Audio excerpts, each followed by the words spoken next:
Customer number 7660. Saw video number 1. A few problems here. Got cpvc within about, you can see how close the cpvc is to the water heater, and that's right where the burner is, against code.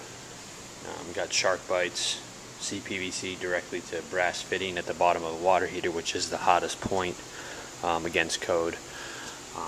Got a failed temp valve,